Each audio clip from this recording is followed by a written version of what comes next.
Bueno, muy bien, buenas tardes. Empezamos con la clase de cinética de la partícula que se refiere a vibraciones forzadas. Para reenganchar un poquito con la clase pasada, les recuerdo que habíamos visto el sistema masa-resorte oscilando libremente. Esto era que lo perturbábamos desde su posición de equilibrio y lo largábamos y empezaba a andar. Entonces habíamos, mediante la ley de Newton, habíamos obtenido la ecuación diferencial, la solución de la ecuación diferencial, y habíamos encontrado que el movimiento de esa masa, sujeta a una fuerza lineal elástica, era un movimiento armónico simple. Es decir, que oscilaba siempre entre una amplitud máxima y una amplitud mínima que no se degradaba con el tiempo. Es decir, que uno sacaría una masa con un resorte de una posición, la dejaría, volvería a los 5 años y seguiría oscilando con la misma amplitud. Cosa que dijimos, bueno, esto en la naturaleza no ocurre, siempre hay amortiguamiento o fricciones, y entonces formulamos un modelo del movimiento de vibraciones libres con un amortiguador. Un amortiguador que genera una fuerza en oposición al movimiento que es proporcional a la primera potencia de la velocidad. Es decir, que si la constante de amortiguador la llamábamos C minúscula, esa fuerza estaba dada por C por V punto, perdón, C por V sería C por I punto, y se desplazaba su signo negativo es debido a que se opone siempre al movimiento. También habíamos formulado la ecuación diferencial y habíamos encontrado que con un amortiguador y un resorte, una masa puede moverse libremente en 3 estados. Perdón, ¿tiene que ver con la clase o algún micrófono abierto? Bueno, entonces, como les decía, un estado posible de movimiento del sistema, masa, resorte, amortiguador, era el sobreamortiguado. En ese caso ocurría que había un amortiguador de una constante de amortiguación tan alta que ocurría que no dejaba mover al sólido, a la masa. La masa, si la sacábamos de la posición de equilibrio, volvía asintóticamente a la posición de equilibrio. Eso es sobreamortiguado. Dijimos que en ese caso, como nosotros estudiamos el movimiento, no nos interesaba tanto en esta materia. No es que no sea un caso interesante, sino que acá prácticamente no lo vamos a tratar. Luego hemos visto que había un amortiguamiento crítico a partir del valor del cual el sistema comenzaba a oscilar libremente. Y a medida que ese amortiguamiento crecía, el sistema podía oscilar durante menos ciclos. Es decir, que volviendo a su posición de equilibrio, cada ciclo tiene una amplitud más pequeña hasta que torna al estado de reposo. Así que esas eran las dos condiciones que habíamos visto. Recuerden que decimos libres porque sacamos al sistema de su condición de equilibrio y lo dejamos oscilar solo, nos retiramos nosotros. Ahora, la clase de hoy vamos a ver los sistemas forzados, es decir, vamos a ingresar a la masa una fuerza perturbadora que no se va a retirar del sistema.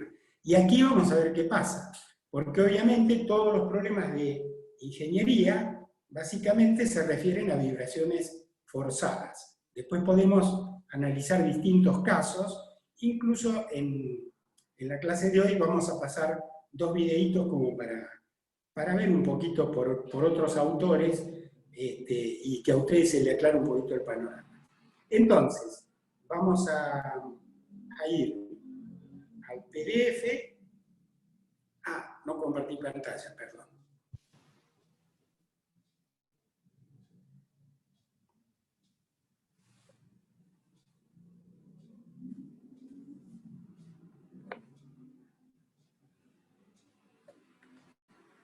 Bueno, ahora sí.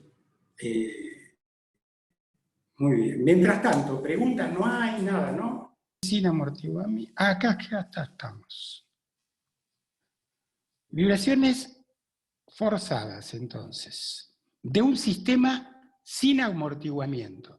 O sea que comenzamos un nuevo estudio del movimiento, que sería este, el 3633, en el cual vamos a ver vibraciones forzadas, pero sin el amortiguador, como si fuera el primer caso de masa-resorte que vimos, en el cual ahora vamos a tener una fuerza externa actuando, pero no vamos a tener en la ecuación diferencial la componente del amortiguador. Entonces vean ustedes, nosotros sabemos que masa por aceleración era igual a K por I del sistema masa-resorte, y ahora vamos a tener una función acá, f de t, o I de t, tal que la ecuación diferencial ahora va a ser de este tipo. Es decir, tenemos una ecuación diferencial no homogénea. ¿Por qué? Porque hay una función f de t que no es ni i ni sus derivadas. Es una función cualquiera. Entonces, con las condiciones iniciales del problema, que en el caso más general serán que la elongación al inicio tenía cierto valor y la velocidad también, podemos resolver la ecuación diferencial ordinaria que ya tenemos resuelta de la clase pasada y que estaba dada por esto que estoy subrayando en azul. Es decir, el movimiento oscilatorio armónico que habíamos visto. Pero como es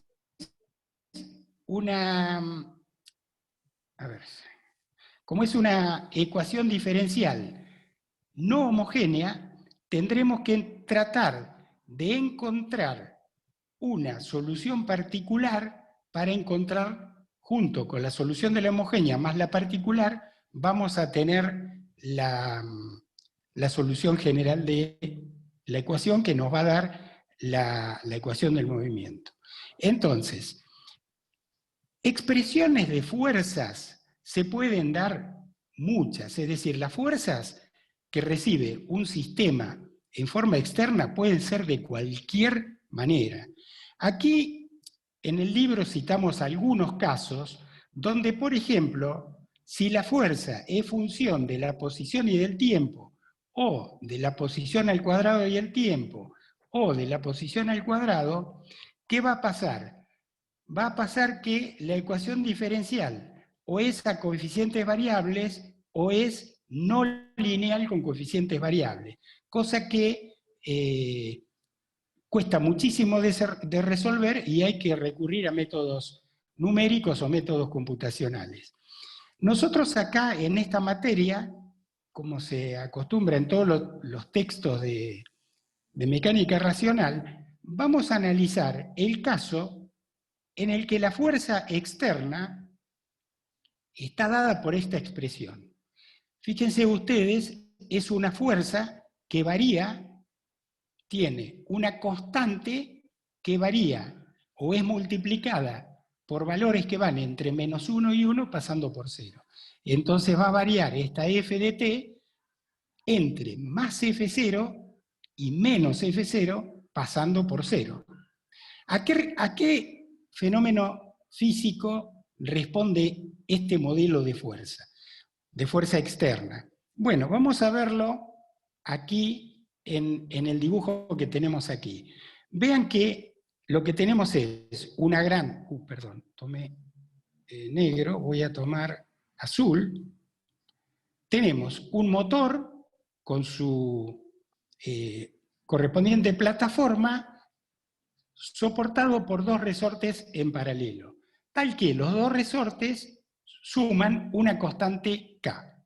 Bien, A su vez, digamos, si este motor estuviese desenchufado, no estuviese andando, digamos, supóngase que fuera un motor eléctrico, no está girando el rotor, simplemente sería el sistema que lo modela analíticamente, sería este: masa del motor, K de los resortes, y era el caso que teníamos, el primer caso de la clase pasada. Ahora le introducimos una fuerza F de módulo F0, como ustedes ven arriba, F0, pero que al enchufarlo el motor, digamos, si este fuera el trifásico, nosotros tomamos corriente, comienza a rotar el rotor internamente y genera una fuerza de desbalanceo que es como si tuviera una masa desbalanceada a una distancia determinada del eje de rotación.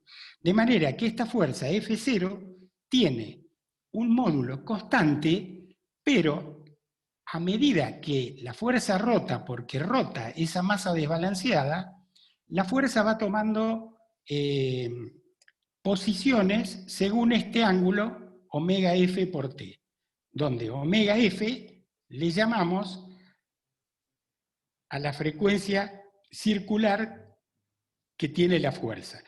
Por ejemplo, podría ser un motor que gira a 750 RPM, 1500 RPM, lo que sea. Esa sería la frecuencia forzada. Mientras que les recuerdo, la frecuencia natural del sistema es raíz de K sobre M. Es decir, que tenemos un omega F, un omega natural,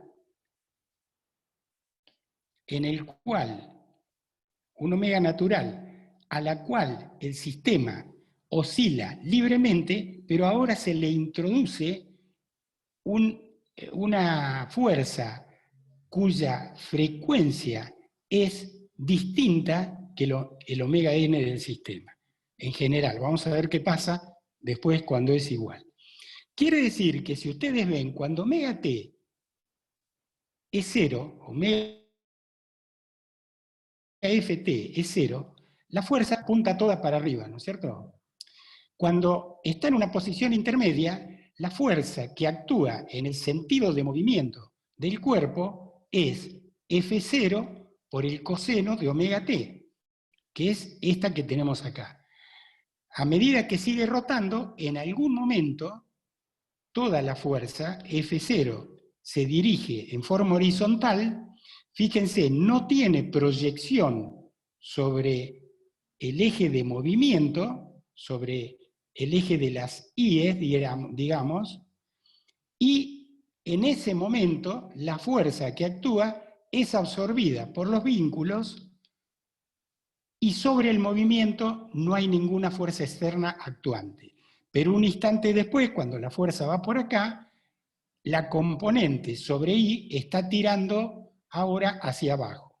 Quiere decir que es una fuerza alternativa. Bien, si nosotros a nuestra ecuación diferencial sin amortiguamiento le ponemos esa función externa de excitación F0 coseno de omega Ft, que es la fuerza, obtenemos esta ecuación diferencial. Bien, y aquí recordamos un poquito cómo le damos solución a esa ecuación diferencial. Como les dije al principio, vamos a tener la I de t para esta solución va a ser la I de la homogénea más una I particular. La I de la homogénea la conocemos y la hablamos recién porque fue deducida en la clase pasada. Ahora, ¿qué pasa con esta? La I particular, que es una función que nosotros tenemos que introducir para satisfacer la no homogeneidad del problema. Bien, vamos a proponer como solución particular esta que está acá. Es decir, la suma de dos movimientos oscilatorios de distinta amplitud, el mismo omega f, pero desfasados 90 grados entre sí. Entonces, para ver cuáles son los valores de A y de B que puestos aquí satisfacen esta ecuación, deberemos meter, como hacíamos antes con la de Euler para averiguar los valores de lambda, ahora tendremos que meter esta solución adentro de la ecuación diferencial para determinar los valores de A y B. Quiere decir con esto que mientras que las constantes, fíjense, las constantes C1 y C2 de la solución homogénea dependen, las constantes C1 y C2 dependen de las condiciones iniciales, que B sub 0 es igual a I punto 0. Ahora, mientras esto es cierto, también es cierto que las constantes A y B no dependen de las condiciones iniciales, sino de los parámetros del sistema. Recuerden cuando usábamos la solución de Euler, lambda en general dependía de K, de M, de C cuando era amortiguado, etc. Bueno, ahora vamos a hallar A y B en función de los mismos parámetros, para que esta puesta adentro de la solución satisfaga la ecuación. Bueno, para eso, como vamos a tener que poner acá I dos puntos, vamos a derivar I dos veces. Una vez que tenemos la derivada, que es muy sencilla de encontrar, cualquier cosa me avisan, pero vean que es en la primera derivada en I punto, sale omega f, y después derivamos del coseno, que es el menos seno, y así acá vamos a tener omega f al cuadrado, y nos van cambiando los signos. Ahora, reemplazando en la ecuación diferencial, que es lo que dijimos que íbamos a hacer, vamos a tener que esta es la I dos puntos, y ahora tenemos K sobre M por I particular, ¿no? I particular dos puntos e I particular, igual a la excitación externa. Bueno, esto ahora, separando por iguales coeficientes cosenos y senos, armamos dos ecuaciones con dos incógnitas, de donde obtenemos que la constante B es igual a 0, o sea, esta parte que propusimos en este problema no tiene existencia, esa parte forzada que propusimos, pero sí obtenemos este valor para A. De manera que ahora, reemplazando el valor ese que obtuvimos para A en lo que habíamos llamado I sub P, vamos a tener F0 por este término por el coseno de Ft. Es decir, que esto es la constante a la que hemos llamado A. Fíjense que esto no depende de las condiciones iniciales, como les decía, sino de K, de M y de omega F. ¿Correcto? Y de F0, por supuesto.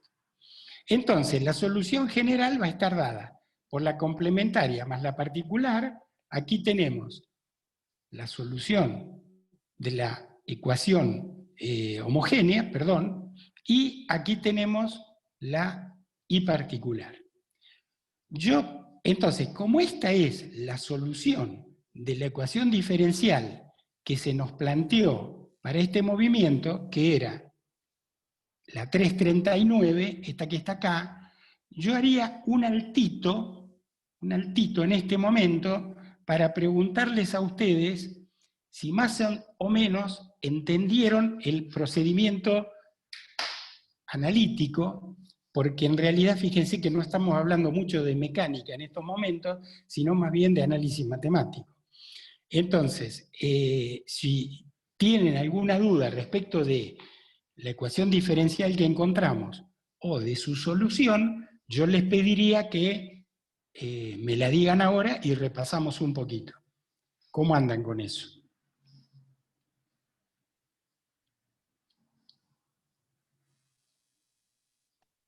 Por mi parte no hay ninguna duda, profe.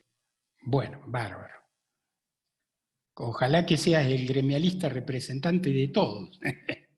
Bárbaro. Bueno, entonces vamos a ver qué pasa. Tenemos eso, ¿no es cierto? Vamos a encontrar C1 y C2 que dijimos que dependen de las condiciones iniciales. Bueno, para eso ponemos I sub 0 es igual a toda la ecuación valorizada en 0, ¿no? Y punto, que sería I punto 0 con toda la ecuación diferencial de I punto 0, toda la ecuación, toda esta función del tiempo, valorizada en t igual a 0, vale b sub 0.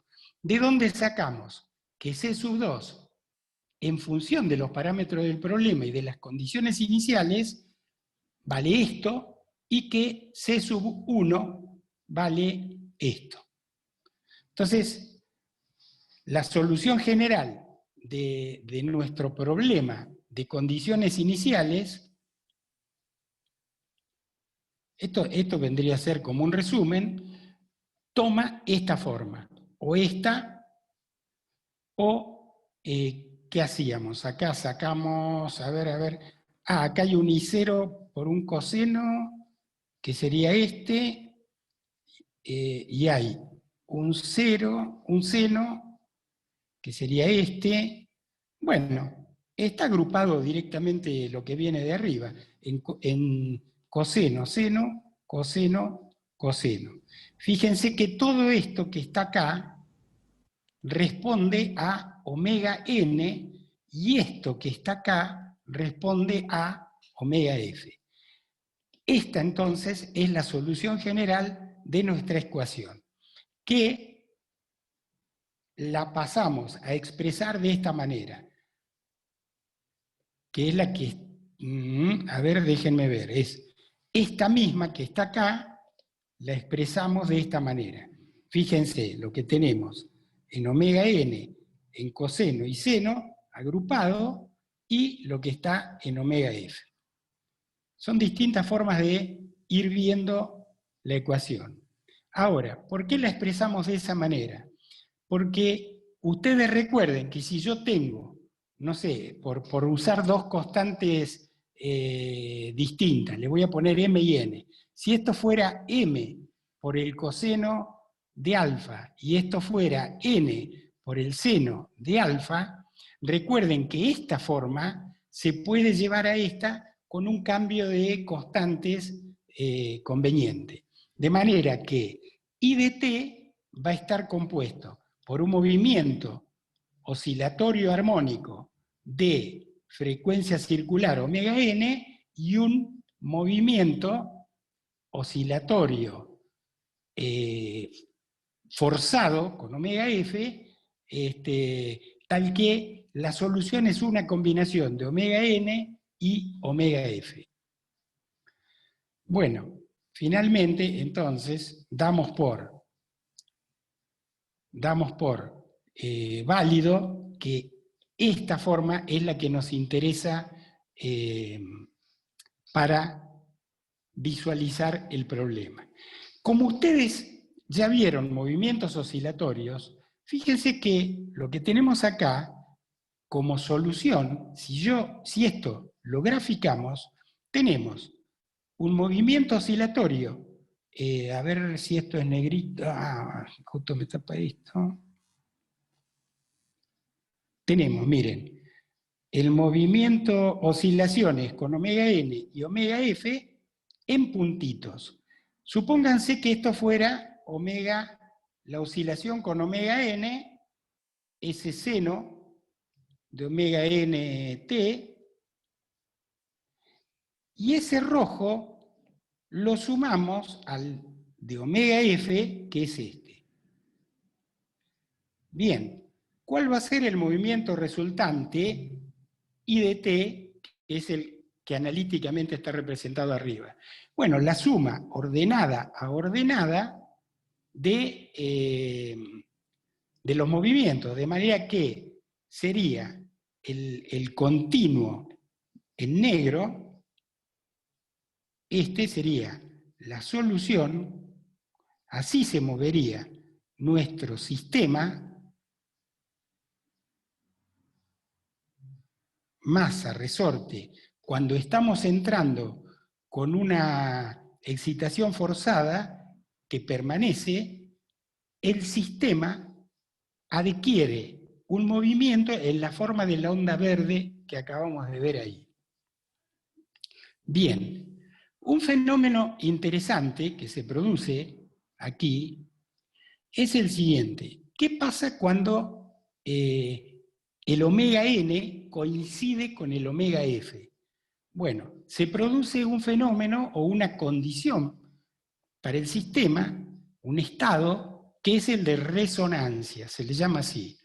Entonces, como omega n tenía este valor, lo sabemos, si la reemplazamos omega n acá, fíjense, les voy a ayudar un poquito a verlo esto porque, miren, nosotros teníamos acá, voy a ir para arriba, teníamos esto, ¿no? En la 341, F0 sobre K menos omega F,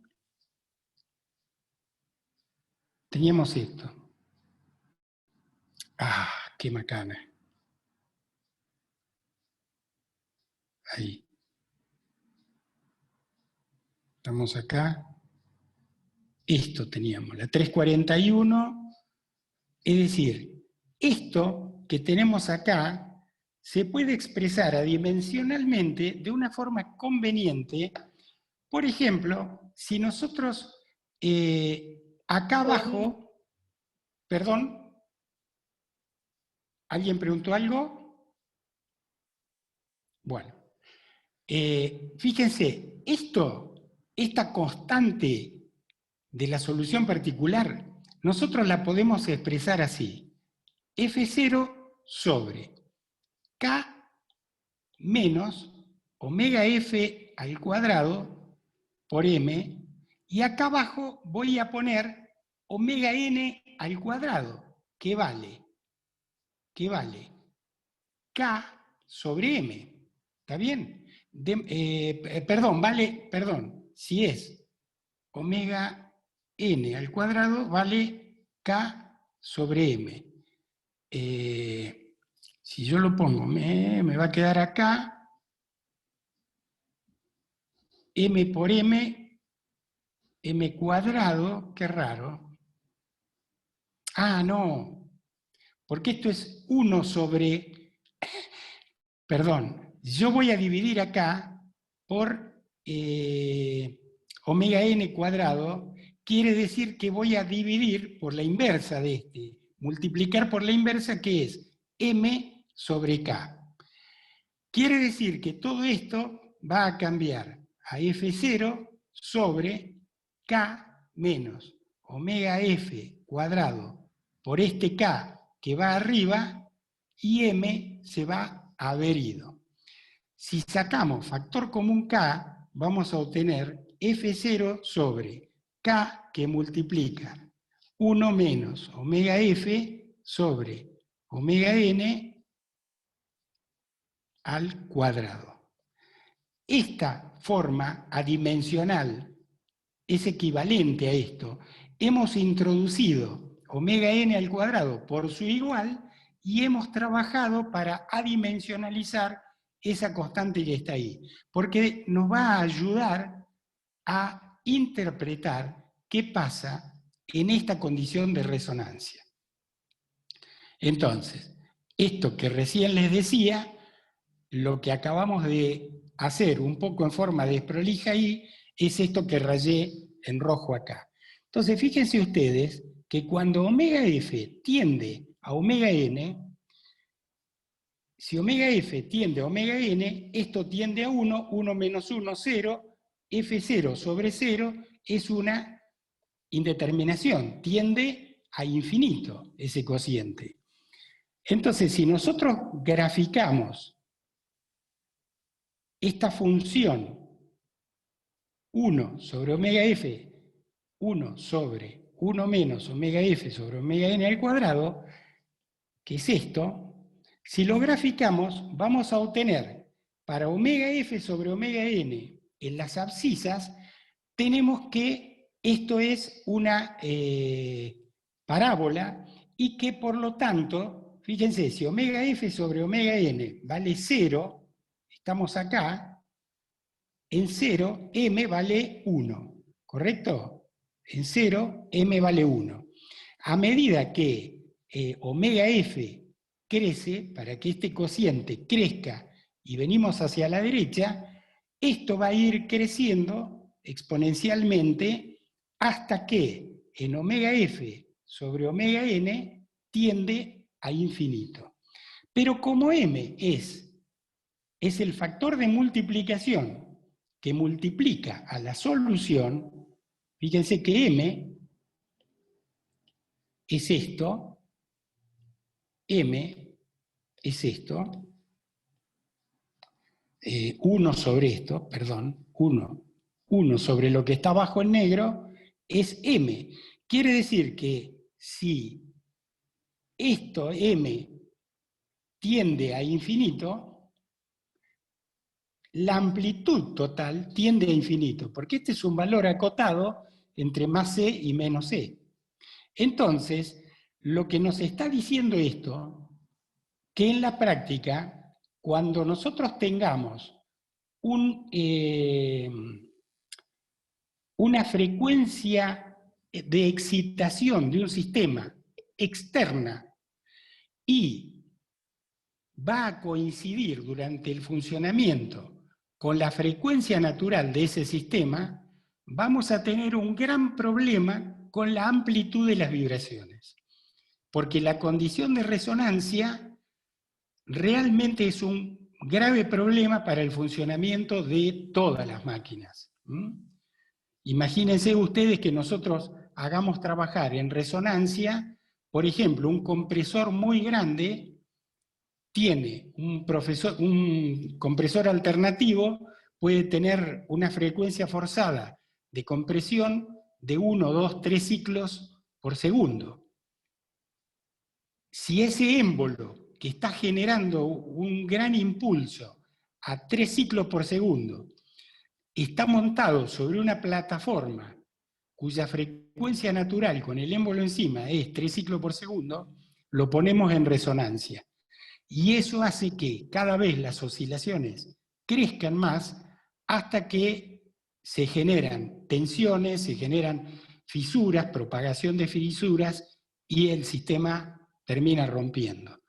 Les sugiero que vean un videíto que está en mi canal de YouTube, en los videos de mecánica, que no son las clases, digamos, de cómo rompe el puente de Tacoma Bridge a una acción con una fuerza que se genera por viento, no por la intensidad del viento, sino por la frecuencia a que se forman unos vórtices que coinciden con la frecuencia natural del puente. Está muy interesante eso. Bueno, no sé, estoy hablando mucho yo solo, pero realmente este sistema no ayuda mucho con la participación. ¿Entienden más o menos qué pasa en la resonancia? Abran los micrófonos, coméntenme, ¿alguien sabía algo de esto? ¿Alguien conoce algún problema práctico que haya pasado en el laburo, que le haya contado el tío que trabaja en el taller mecánico? ¿Qué les parece? ¿Hay algo para comentar? Parecería que no. Bueno, Cortines, sí, Cortines el año pasado nos dijo que cuando en un puente peatonal, la sí, resonancia de la caminata de las personas con la sí, resonancia del puente es eran así. iguales, empezó a deformar o algo así era. Es así, es más, yo lo he vivido eso en pasarelas largas, por ejemplo en montaña, en algunos lugares del norte argentino hay unos hermosos puentes peatonales, y de acuerdo a la amplitud del paso con que uno avanza, la frecuencia de el paso, si coincide con la del puente, el puente se empieza a mover de una forma que nos hace cambiar el paso. Es extraordinario. Pero ahora vamos a ver, les voy a pasar el videíto del Tacoma Narrow, que es un puente en Estados Unidos que se destruye por resonancia, para que vean el efecto de la resonancia. Y es cierto lo que decía Cortines, hay casos, por ejemplo, de pasos por puentes de batallones de las legiones romanas, donde se han destruido puentes por la marcha de las legiones, al unísono. O, por ejemplo, por caballos desfilando en ejércitos que por el desfile de los caballos han deteriorado los puentes. Y esto es una consecuencia concreta de la resonancia. Pero si queremos ir a ejemplos mucho más prácticos, por ejemplo acá nada más en el polo petroquímico que está acá en Bahía Blanca, quizá ustedes hayan realizado visitas, habrán visto que está lleno de tuberías que se montan sobre lo que se llaman parrales.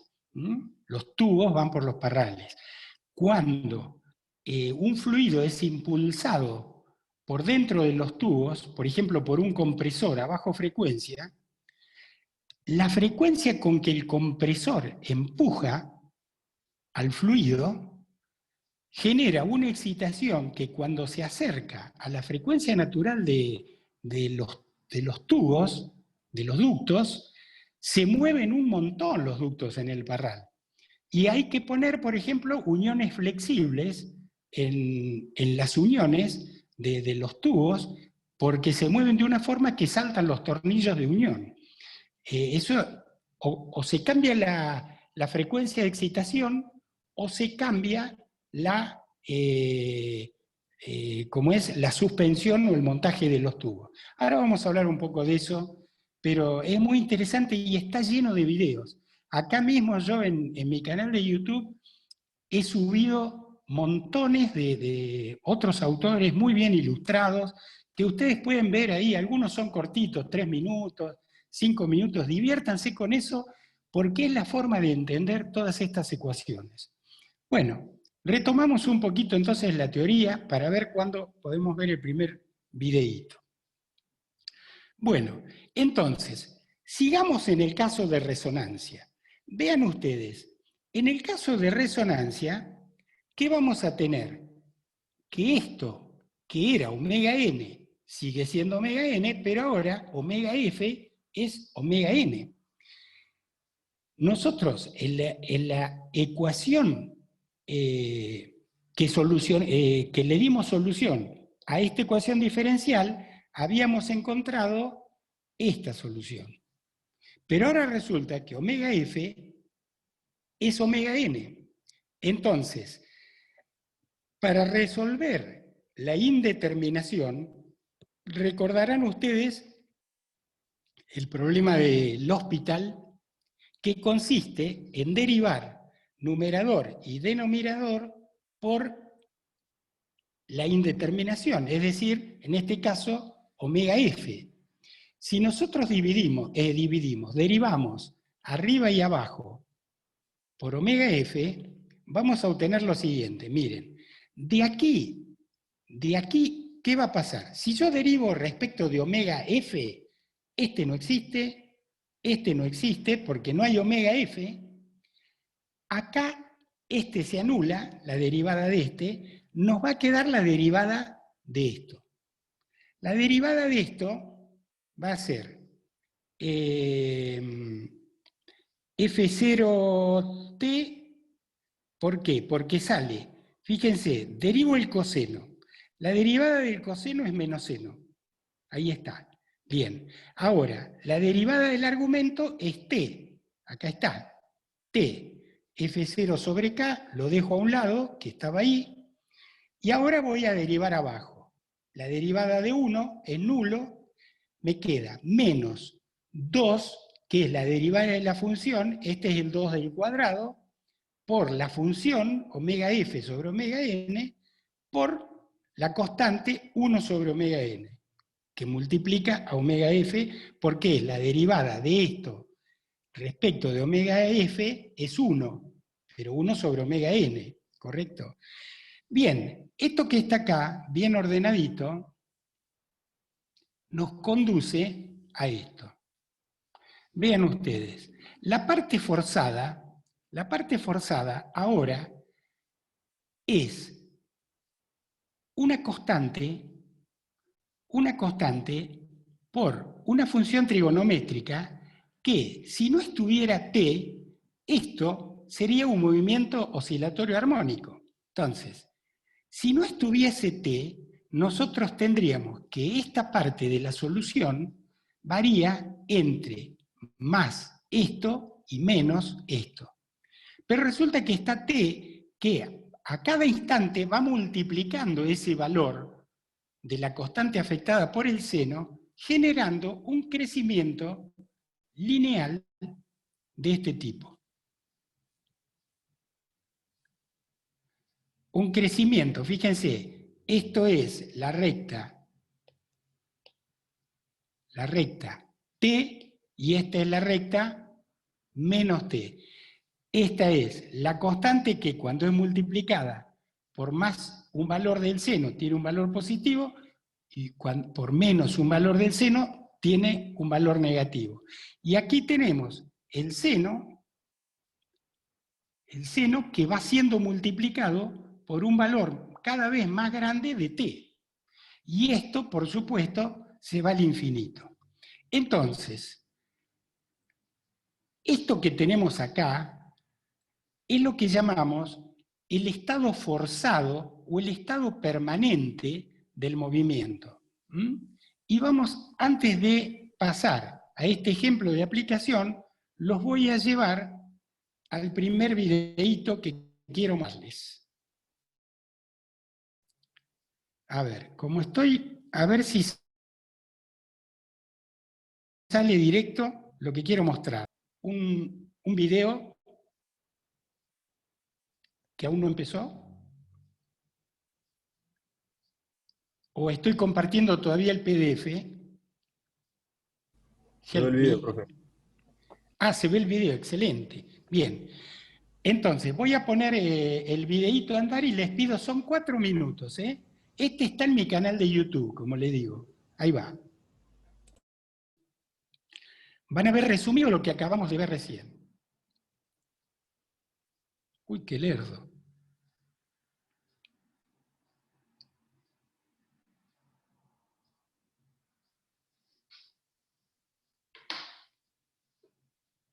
Qué raro.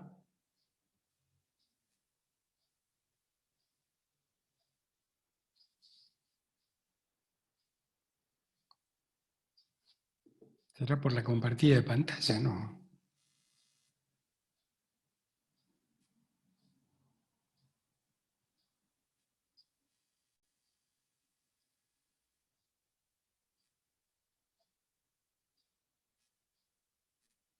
Ahí está. Como de un muelle, los osciladores suben y bajan debido a la fuerza. ¿Le puede poner pantalla completa, profe? Sí, ahora lo pongo. Saqué el sonido por Fuerza interna F. Vean, vibraciones forzadas tienen la fuerza F como actúan. Si se aplica una fuerza adicional proporcional a F sub 0 a una frecuencia diferencial de la frecuencia omega, el resultado es un movimiento más complicado.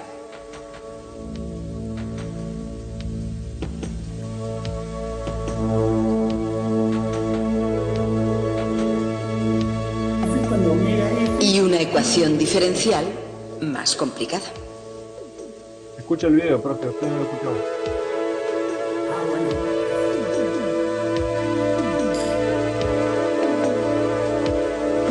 Pero el movimiento es realmente la suma de dos movimientos simples que satisfacen la ecuación diferencial.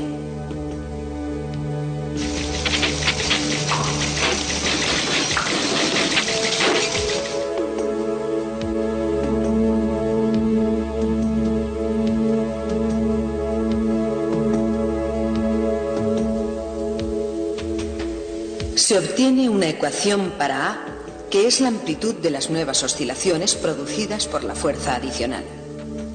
La amplitud de esas oscilaciones depende del valor de la fuerza, A sub 0, y de la proximidad de su frecuencia omega a la frecuencia natural, omega sub 0.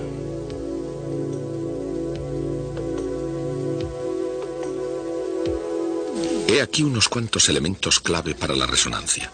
Una voz muy potente, un exquisito control de frecuencia. ¿Podrá la voz de Ella Fitzgerald hacer añicos esta copa? Y un sistema oscilante.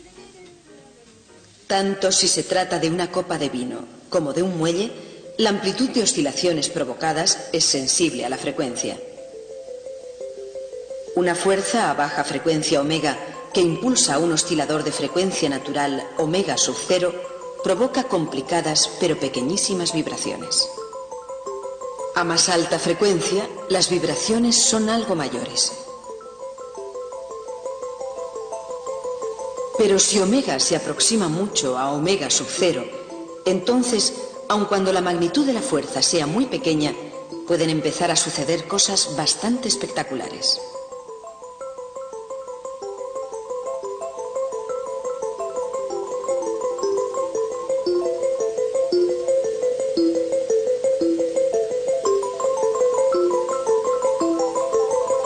Una fuerza en baja frecuencia añadida al movimiento natural tiene su efecto.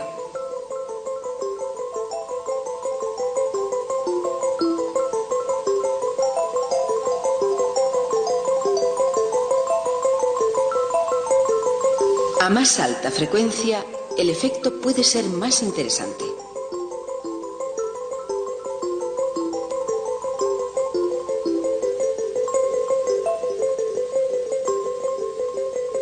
Pero si omega se aproxima a omega 0, el efecto puede ser positivamente demoledor.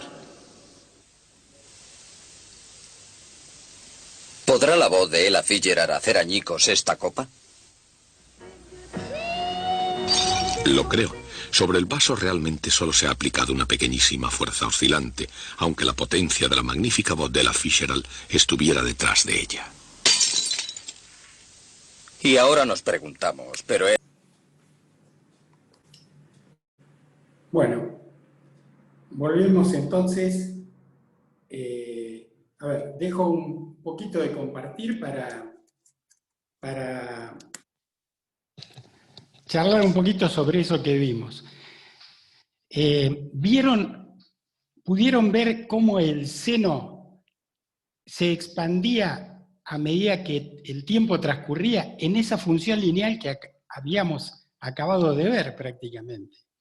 Es decir, las amplitudes, cuando las frecuencias del movimiento natural y el movimiento forzado se acercan mucho entre sí, lo que pasa es que las amplitudes se empiezan a sumar en sus máximos, y a ser multiplicadas por esa función lineal que hace que en pocos ciclos tengamos 3, 4 veces la amplitud del movimiento natural.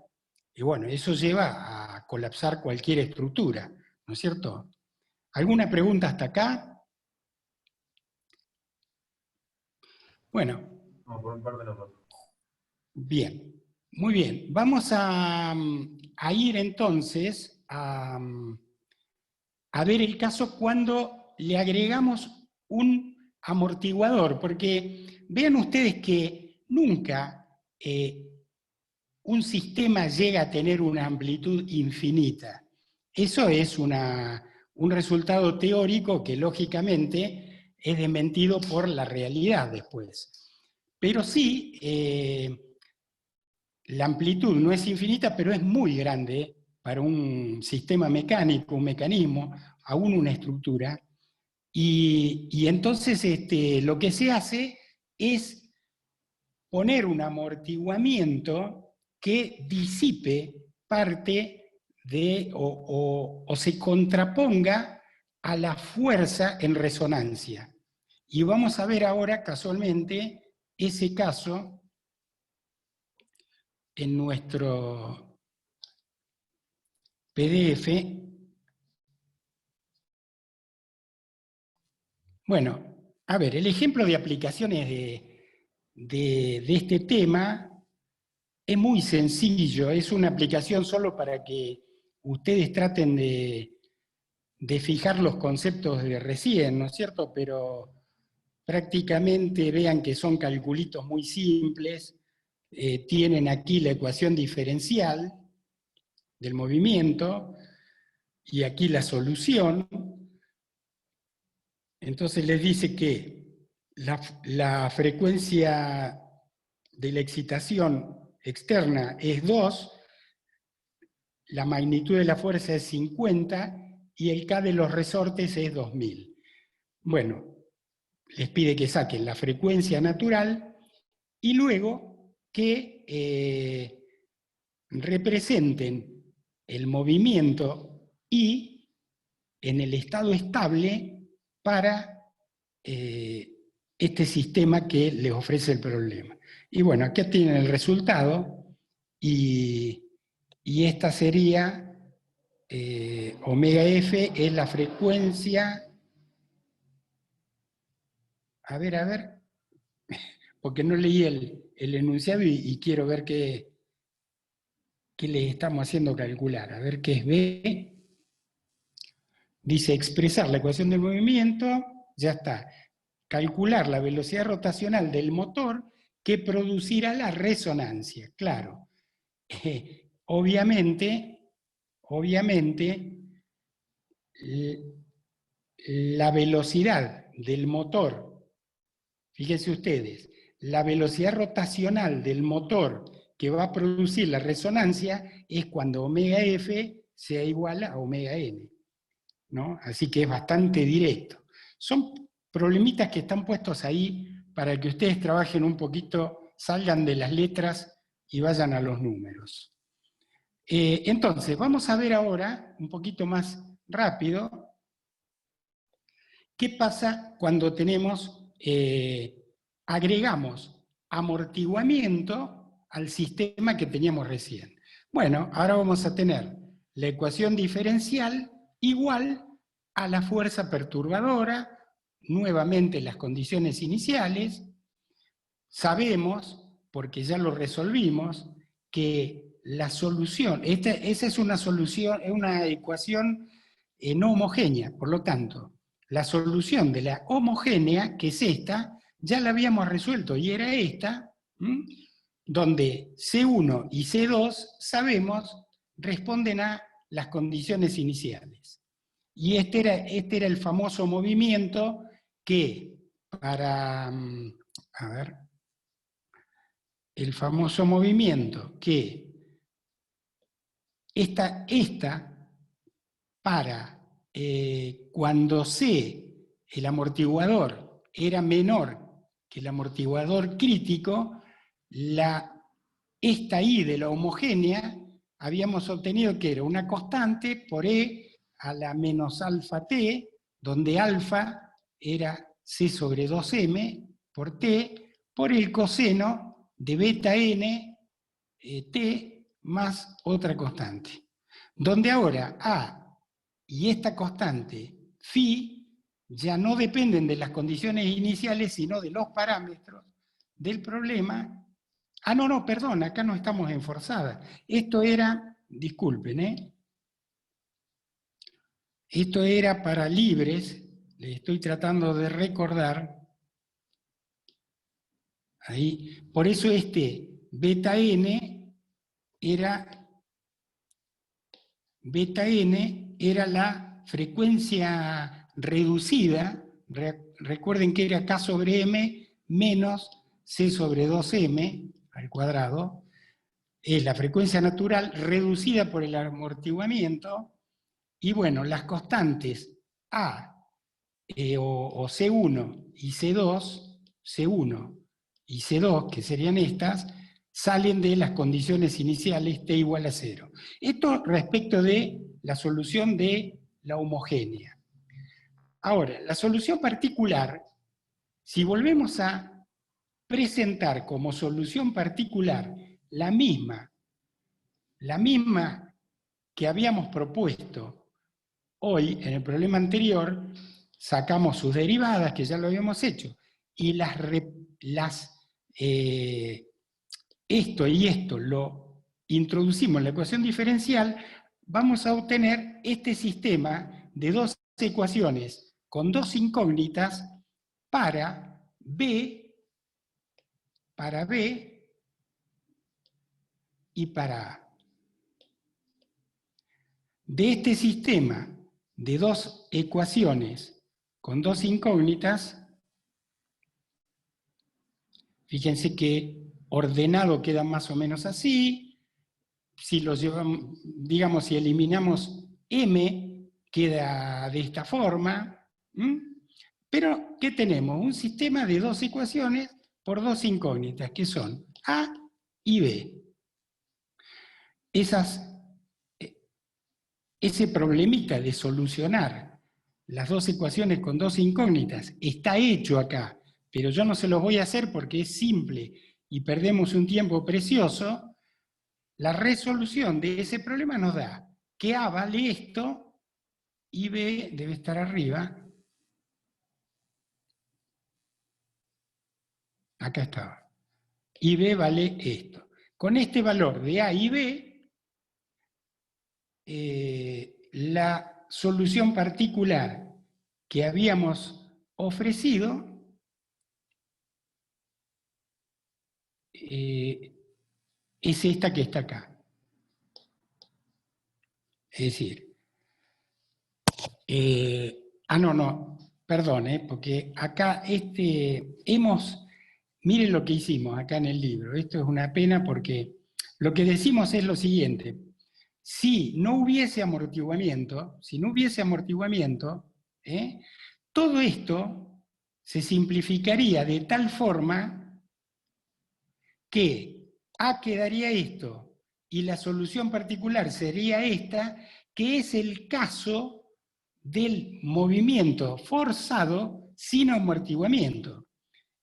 Lo que queremos decir acá es que con C igual a 0, ya hemos obtenido esa solución. Ahora vamos a ver qué pasa cuando C es distinto de 0.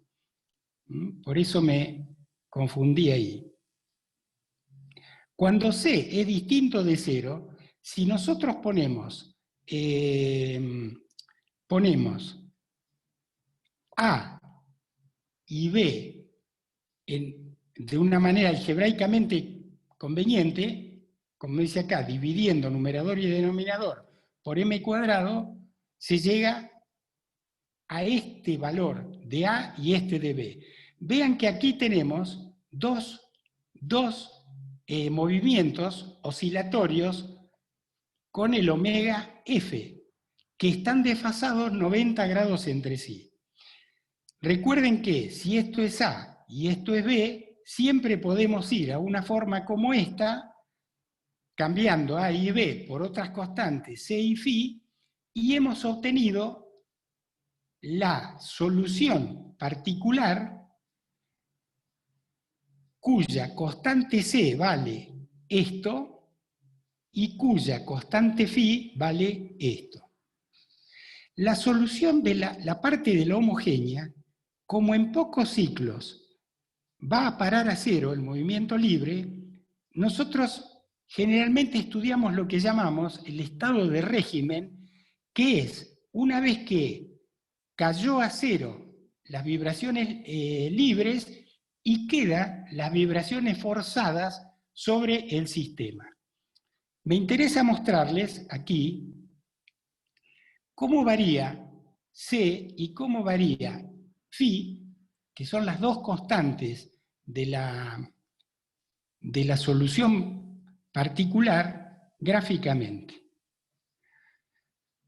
Vean, ¿qué tenemos? Vamos a analizar cómo varía Φ en función de omega F sobre omega N, ¿no es cierto? Vamos a ver qué pasa cuando omega F es igual a omega N, es decir, estamos en resonancia. ¿Por qué todas las curvas para cualquier amortiguamiento pasan por acá? Analicemos eso. ¿Por qué esta curva se da con esta forma?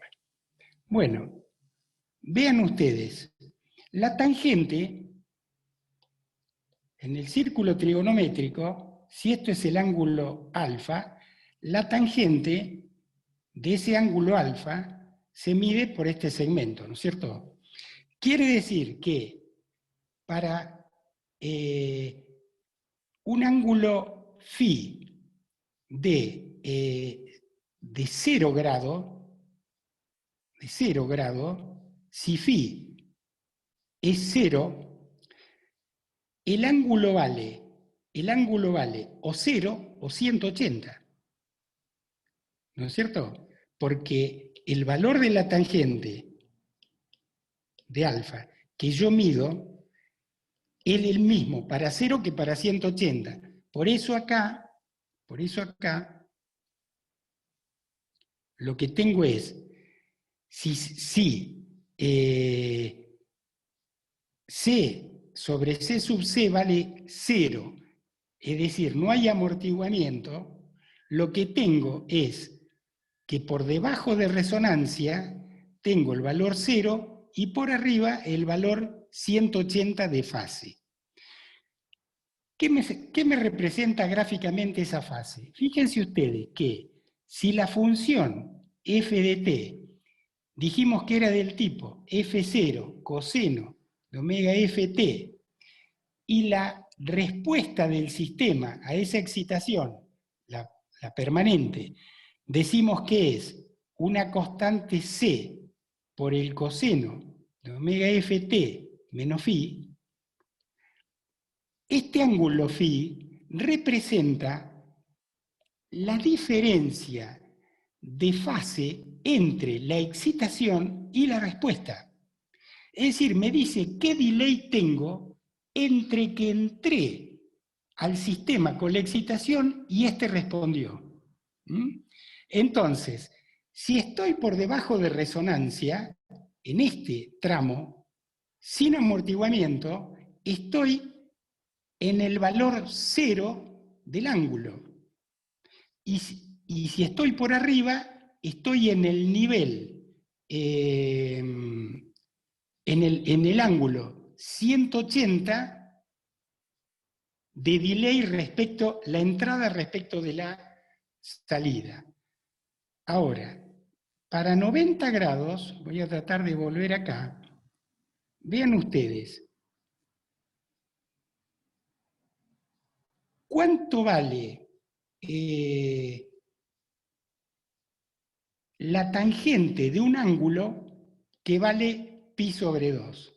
Que sería el ángulo cuya tangente vale pi sobre 2 es, que vale infinito la tangente, es pi sobre 2. Entonces, fíjense, para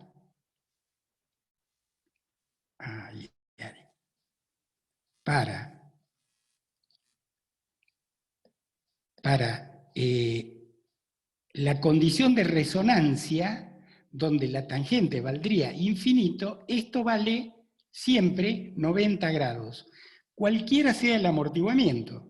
Es decir, que el cambio de fase en resonancia, es decir, cuando la excitación está en fase o en contrafase con el movimiento del sistema, estaría dado, sería, aquí estamos en fase hasta que pasamos de resonancia. Y si pasamos de la resonancia, estamos en contrafase, porque tenemos un ángulo de 180 grados.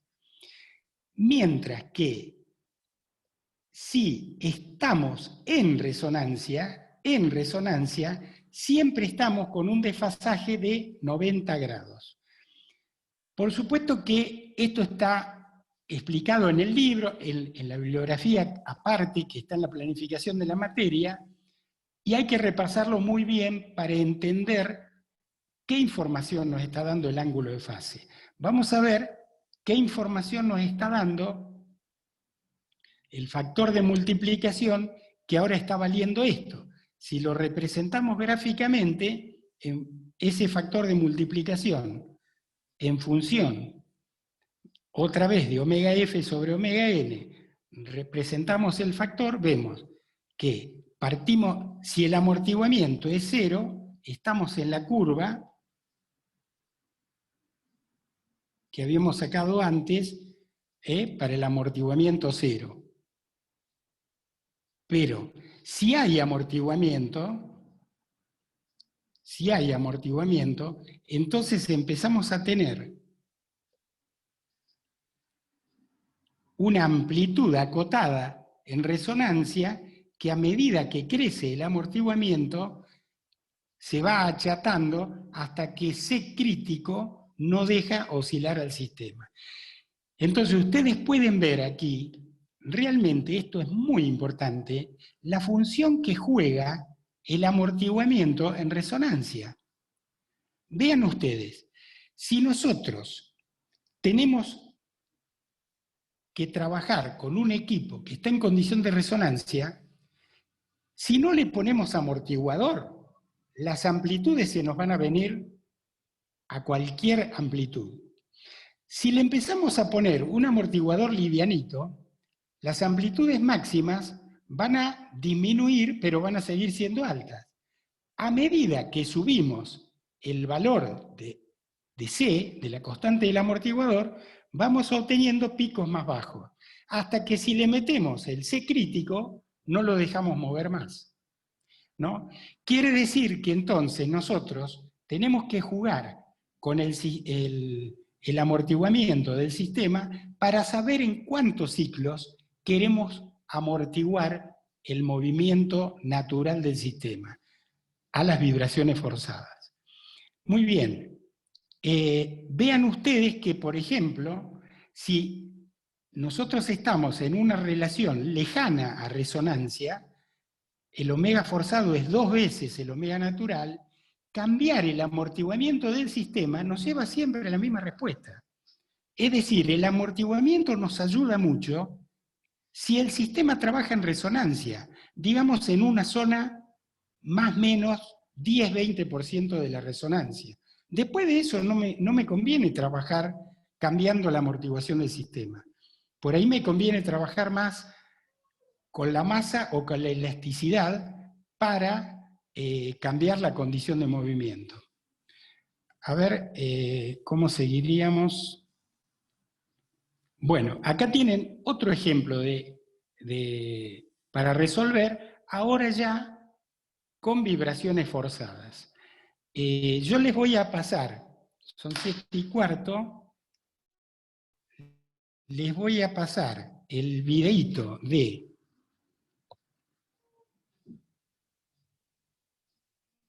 cómo juega un amortiguador, lo tengo que encontrar, pero está por acá, a ver. Acá está. Vean ustedes, lo voy a parar, fíjense que me están escuchando, ¿no? Porque no está el audio del video. Sí, profe, se escucha. Bien. Vean que son dos estructuras simétricas que podrían estar representando el esqueleto de un edificio. La mesa de abajo, la blanca, la va a excitar un mecanismo que hay abajo de la base, la va a excitar a cierta frecuencia. Vean cómo se comporta el mecanismo de la izquierda sin amortiguamiento y el mecanismo de la derecha para la misma excitación, siendo los dos iguales. Imagínense, por ejemplo, que la excitación que está entrando por la mesa blanca fuese un sismo. La Tierra se mueve horizontalmente porque viene una onda viajando, deformando la Tierra en forma horizontal. También hay excitaciones verticales, pero vamos a ver qué nos muestra este videito. Fíjense, esas son vibraciones libres. ¿Me escuchan? Sí, sí, profe. Sí. Sí, sí. Vibraciones libres eran las de antes, ahora son forzadas. Vean cómo a medida que crece la frecuencia y va entrando en resonancia, ahí la dejó libre. Miren lo que tarda en parar el no amortiguado a lo que tarda el amortiguado, ¿no? Ese es el papel que juega el amortiguamiento sobre las estructuras. Hay muchos más videos para que se diviertan y realmente este tema de vibraciones es muy, muy importante y muy lindo también para la profesión del ingeniero mecánico. A ver, acá tengo un chat que no había visto.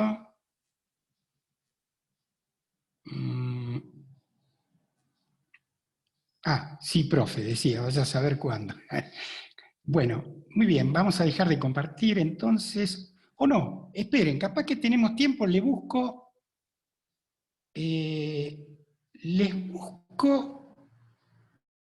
a ver si tengo acá en mi YouTube, el puente de Tacoma, antes de cerrar la clase.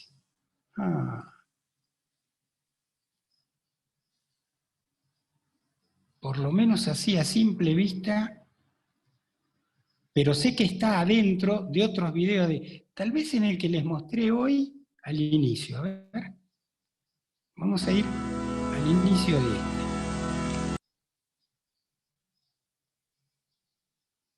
¿Cómo tarda? Magnífica como la mía. La copa debe ser de... Y así hicieron, nombrar... Acá estamos. Se trataba de la inauguración oficial del puente de Tacoma. Desde el principio, el puente que cruzaba el canal Puget entre Seattle y Tacoma era recorrido normalmente como tenía que ser. El puente de Tacoma era uno de los puentes colgantes más largos del mundo. Y si alguien no hubiera pasado por alto un pequeño detalle, probablemente hubiera quedado para siempre como uno de los puentes colgantes más largos del mundo. El problema no fue que desde el principio mucha gente no hubiera prestado atención a los detalles. Se la prestaron. Pero en algún momento, y es obvio que fue al final, parece ser que alguien olvidó la importancia de la resonancia.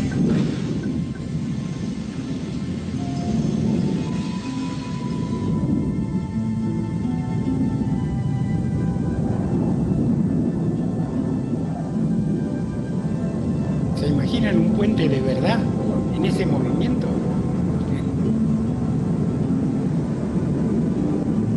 Ese es un modo torsional, ¿no? No está flexionando, está torsionando.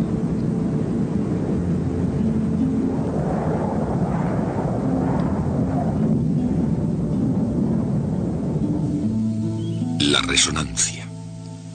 Así como el sonido de la palabra desaparece lentamente en el aire, la propia palabra resonancia permanece siempre en el lenguaje. Es un nombre latino que significa eco. Si alcanzamos a ver. Pero la resonancia evoca algo más que esos ecos lingüísticos.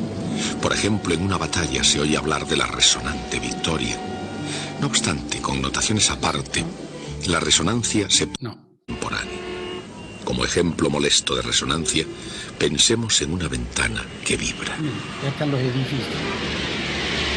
Los códigos de la edificación son leyes, y cuando alguien piensa que algunas leyes se han hecho para ser violadas, algunos edificios están condenados a sufrir las consecuencias. Bueno, ahora les explico un poquito esto.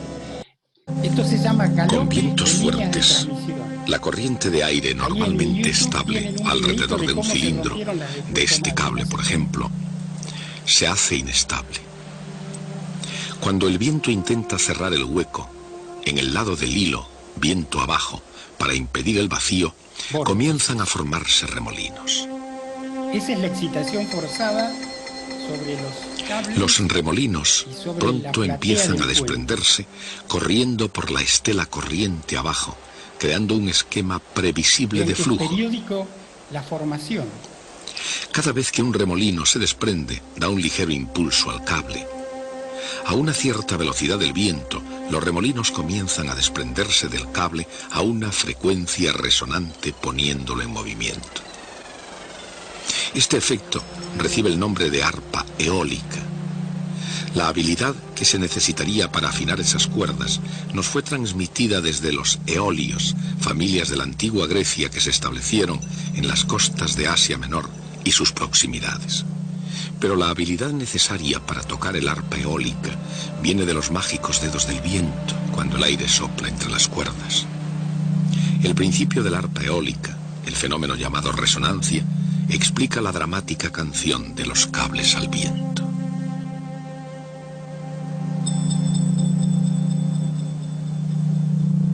Ahí se va a romper. Quizá entre otras cosas, el puente de Tacoma fue la más espectacular arpa eólica de la historia. Por desgracia, su primera actuación estuvo destinada a representarse solamente durante unos 4 meses. Durante ese tiempo fue un puente precioso pero un poco extraño. Incluso antes de acabarse de construir, la gente ya observaba su peculiar comportamiento. Y era porque, incluso con brisas suaves, el puente se ondulaba. Algún tiempo después, uno de los humoristas locales empezó a llamarlo Gertrudis Galopante. Y por razones realmente obvias, el nombre cuajó, por lo menos, hasta el 7 de noviembre de 1940. Por entonces, al igual que ahora, Seattle y Tacoma eran 2 ciudades muy aficionadas al deporte. Durante 4 meses fue un deporte regional cruzar el puente conduciendo un coche en un día de viento. Mientras unos aseguraban que era como ir montados en una montaña rusa, otros se quedaban muy desconcertados al ver desaparecer de su vista el coche de delante. Queda por saber hasta qué punto se hubiera hecho popular este deporte o en qué medida se habría extendido por el país. El 7 de noviembre de 1940 el viento era relativamente moderado, unos 64 kilómetros hora. Apareció una nueva forma. El puente, más que ondularse, empezaba a enroscarse. Un viento de 64 kilómetros por hora no era demasiado fuerte, pero sí fue bastante para hacer que el puente se retorciese violentamente. Y a las 11 de la mañana, el puente cayó.